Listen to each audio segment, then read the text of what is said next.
श्री राधे। श्री राधा चरित्र कथा का ये भाग 2 है। इससे पहले भाग 1 बना दिया है, आपको प्ले लिस्ट में मिल जाएगा।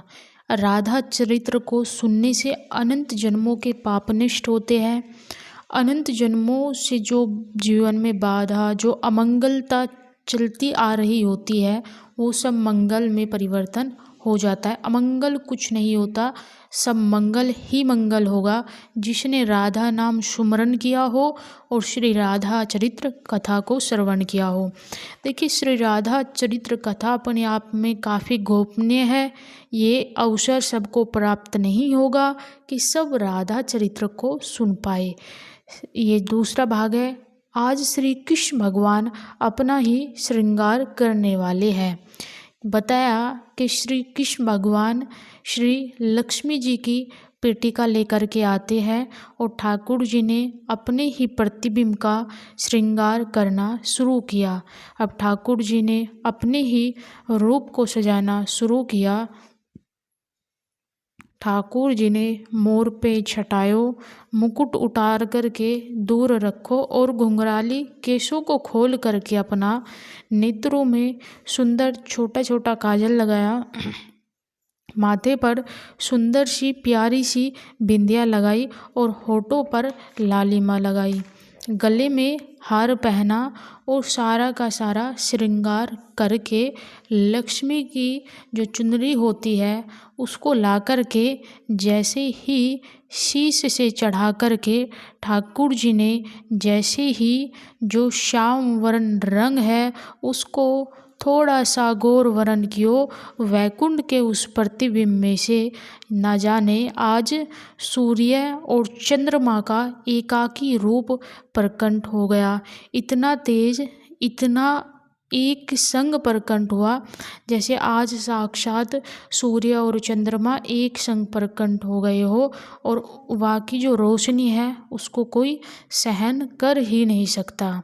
बताया कि किशोरी जी का वह जो दिव्य रूप प्रकट हो गया है, किशोरी जी को जैसे ही ठाकुर जी ने देखो तो ठाकुर जी ने श्री राधा रानी को तुरंत दंडवत प्रणाम कियो और दंडवत प्रणाम जैसे ही राधा रानी ने ठाकुर जी से कहने लगी कि हे श्याम सुंदर, आपने ही मेरो निर्माण कियो और आपने ही मोको प्रकट भी कियो। आपका क्या भाव है? आप मुझे प्रणाम भी आप ही कर रहे हो। श्याम सुंदर से श्री राधा रानी बोली कि कोई भाव नहीं है अगर आपका, ऐसा बिल्कुल नहीं हो सकता, कोई तो भाव होगा आपका। तब श्री श्याम सुंदर ने बताया कि मेरे मोहिनी रूप से 33 कोटि देवता मोहित हुए थे, लेकिन मैं मोहित नहीं हो पाया था। लेकिन इसलिए तब से मैं तड़प रहा था कि कोई मुझे भी मोहित करे, उस मोहिनी को भी कोई मोहित करे। वह रूप आज प्रकट हुआ है। धर्म की स्थापना हुई, ज्ञान की भी स्थापना हुई। कृष्ण भगवान कह रहे हैं किशोरी जी से यहाँ कि देखो, धर्म की भी स्थापना हो गई थी, ज्ञान की भी स्थापना हो गई थी, यहाँ तक कि भक्ति की भी स्थापना हुई थी और वैराग्य की भी स्थापना हुई थी। लेकिन इस संसार का जो मूल सार है उसकी स्थापना नहीं हुई थी। उसके लिए आपका अवतार, आपका धारण करना अति आवश्यक था। आप मेरी शक्ति है, आप मेरी आत्मा है। कृष्ण भगवान राधा जी को क्या कह रहे हैं? कह रहे हैं कि आप मेरी शक्ति है और आप मेरी आत्मा है। पूरा विश्व और पूरे विश्व की जो दिव्य चेतना है किसकी प्राप्ति के लिए दौड़ रही है?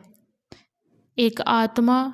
देखो, किस आप बता सकते हैं कि जो पूरा हमारा जो धराधाम पर सब आए हैं सब किसके लिए दौड़ रहे हैं? बताया कि आत्मा एक दिन परमात्मा में ही मिल जाएगा, लेकिन उस परमात्मा में आत्मा जो है वही तो श्री राधा रानी है। श्री कृष्ण भगवान की आत्मा कौन है? श्री कृष्ण की आत्मा श्री राधा रानी है। लोग उनके रूप को नहीं समझ पाते। प्रतिबिंब और आत्मा से प्रेम किया जा सकता है। देखो, बहुत सारे लोगों को ये ही नहीं मालूम कि श्री कृष्ण और श्री राधा रानी है कौन। बताता है शास्त्र के प्रतिबिंब आप शीशे से कभी शादी नहीं कर सकते, अपनी आत्मा से भी शादी नहीं कर सकते, प्रेम कर सकते हो, विवाह नहीं कर सकते, क्योंकि प्रतिबिंब और आत्मा ये दोनों हमसे अलग नहीं है और ठाकुर जी और राधा रानी में कोई भेद नहीं है। प्रेम से राधे राधे जरूर लिखें।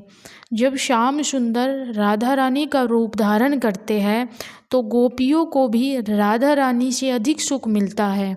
देखो राधा रानी तो जितनी सुंदर है सो सुंदर है, वाह का रूप तो गोपी सबन देखे हर रोज, लेकिन अगर कृष्ण ही श्री राधा रानी का रूप धारण कर ले उसमें ज़्यादा आनंद आता है। बताया कि श्याम सुंदर ने राधा रानी से प्रार्थना की है कि आप पधारो, और सूर्य देव ही यहाँ अवतार लेकर के आए थे, वृषभानु जी के रूप में अवतरित हुए थे। तब राधा रानी श्याम सुंदर की बात को मान लेती है और वृषभानु जी के यहाँ अवतार लेकर के श्री राधा रानी आती है। जो वृषभानु जी है ये पहले कौन थे? ये सूर्य देव थे, और 33 कोटि देवता जब मोहित हुए थे श्री कृष्ण के मोहिनी रूप को देख करके, तब सिर्फ और सिर्फ सूर्य देव एक ऐसे भगवान थे जो मोहिनी के रूप को देख करके मोहित नहीं हुए थे। उन्होंने बस एक ही इच्छा जाहिर की थी कि ये हमारे यहाँ पर पुत्री रूप में आए। तब सूर्यदेव भगवान ने काफ़ी तपस्या की थी। उसके बाद में सूर्यदेव ही वृषभानु जी हुए हैं, वृषभानु जी का अवतार लेकर के आए। बताया जब राधा रानी का अवतार हुआ तो राधा रानी का अवतार कब हुआ? तो श्री राधा रानी का अवतार सुबह 4:30 बजे हुआ था, यानी प्रॉपरली 4:40 पर श्री राधा रानी का अवतार हुआ। और श्याम सुंदर के भी जितने अवतार हुए हैं या तो वह दोपहर में 12 बजे हुए हैं या फिर वह सब रात्रि 12 बजे हुए हैं, लेकिन श्री राधा रानी का जो अवतार है वह ब्रह्म मुहूर्त में 4:40 पर हुआ है। बोले राम कृष्ण आदि जितने भी ठाकुर जी के अवतार है वह राक्षस के वध करने के लिए इस धराधाम पर आए थे। या तो सूर्य के तेज ताप में उनका अवतार हुआ मानो प्रकाश है, या फिर जैसे कृष्ण भगवान का जब अवतार हुआ तो रात्रि में अवतार हुआ था। क्या भाव था? मानो ऐसा भाव रखते हैं कि अंधियारे को दूर करता है, वह ज्ञान का प्रकाश है और वह ज्ञान उससे अंधियारा दूर हो जाता है। बताया कि ठाकुर जी रात्रि प्रकट होकर के ऐसा भाव रखते हैं कि काले निशा काला ज्ञान जितना भी धरती पर है उसको दूर करने के लिए अवतार श्री कृष्ण का हुआ था। लेकिन राधा रानी का जो अवतार है वो 4:40 पर ब्रह्म मुहूर्त में क्यों होता है? उसका क्या भाव है? बोले 4:40 पर ब्रह्म मुहूर्त के बाद सूर्य का प्रकट होना शुरू हो जाता है, और इस धराधाम पर जितने भी मंगल कार्य होते हैं, जितने भी शुभ कार्य होते हैं वो सारे ब्रह्म मुहूर्त से शुरू होते हैं। यदि चिड़ियाओं का चहचहाने की बात करो, कई पक्षियों का चहचहाना अगर आप सुनोगे तो वो सुबह ब्रह्म मुहूर्त में ही आप सुन पाओगे। बताया कि कई पुष्पों का प्रकट होना, मानव के मस्तिष्क में अगर कोई नया विचार आता है, कोई नई आइडिया आती है तो वो भी सब कुछ सुबह के टाइम में ही आता है। और शास्त्र ये भी कहता है जो सुबह ब्रह्म मुहूर्त में भक्ति करता है उसकी भक्ति हमेशा बढ़ती है, वर्धन होता है। बताया कि सबसे बड़ी बात है कि सूर्य प्रकट होता है, जैसे जैसे सूर्य प्रकट होगा धीरे धीरे अंधियारा धीरे धीरे दूर हो जाता है, धीरे धीरे अपनी गतिमान से अंधियारा दूर होना शुरू हो जाता है। बताया कि 12 बजे तक किशोरी जी है, जो श्री राधा रानी है,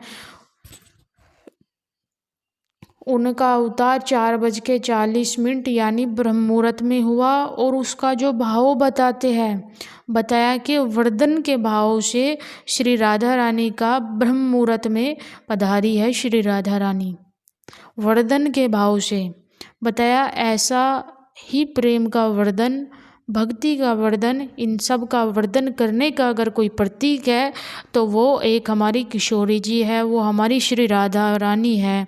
इसलिए ब्रह्म मुहूर्त में अवतार हुआ श्री राधा रानी का। पूरे बरसाना में आनंद मंगल उत्सव मनाया गया। सब नाच रहे हैं, गा रहे हैं, आनंद मना रहे हैं। बताया कि नंद बाबा आए, यशोदा मैया भी आई और उन्होंने भी आकर के वृषभानु जी को बधाई दी है।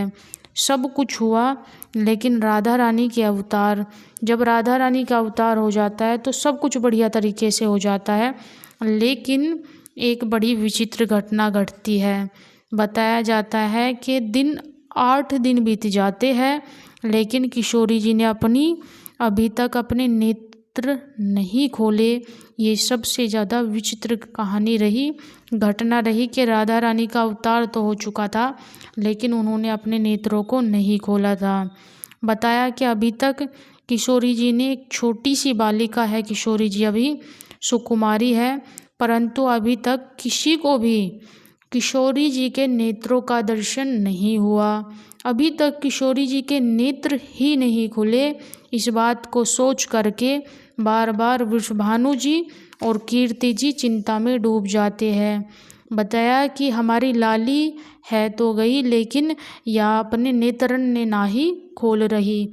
कभी कोई संत आ जावे, या फिर कभी कोई वैष्णव आ जावे, या फिर कोई कभी ब्राह्मण आ जावे, तो उनसे निवेदन करते हैं वृषभानु जी कि हमारी जो लाली है वो अपने नेत्र ने ना ही खोल रही।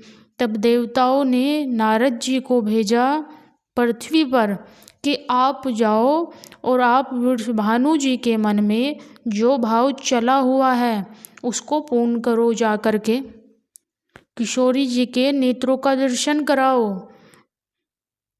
तब श्री राधा रानी का आगमन हुआ। आगमन तो किशोरी जी का हो चुका है, अब आगमन होता है श्री नारद जी का। श्री नारद जी का आगमन हुआ और नारद जी ने जैसे ही आए, नारद जी धराधाम पर आकर के बरसाना में नारद जी आते हैं। बताया कि वृषभानु जी ने नारद को देखते ही सबसे पहले दंडवत प्रणाम कियो और वहाँ के बाद में अपने पुत्रों को ला कर के नारद जी के समक्ष बैठा दियो। और नारद जी मन में विचार कर रहे हैं कि जिनसे मिलने आए हैं वहाँ से तो मिलवा नहीं रहे, या को ला कर के बैठा दियो।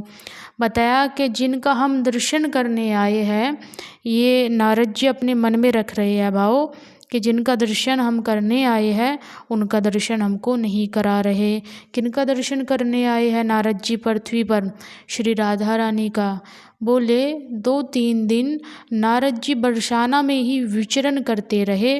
वृषभानु जी का मन तो होता है कि इनके नारद जी जो है इनको कुछ बता दिया जाए, लेकिन वह कुछ बताते नहीं कि कुछ लाली के बारे में नेक कछु जान लूँ या बाबा से, या बाबा बता देंगे।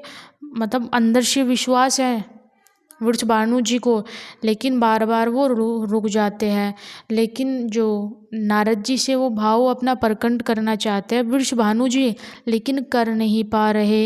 एक दिन बरसाना की छोटी सी लाली को जब नारद जी खिला रहे थे तो वृषभानु जी ऊपर महल से देख रहे थे नारद जी को कि कितना प्रेम कर रहे हैं छोटी लाली को। वहाँ का भाव देख करके नारद जी को जब ऐसा भाव देखा तो वृषभानु जी बड़े खुश होते हैं और वृषभानु जी तुरंत नारद जी के पास आते हैं।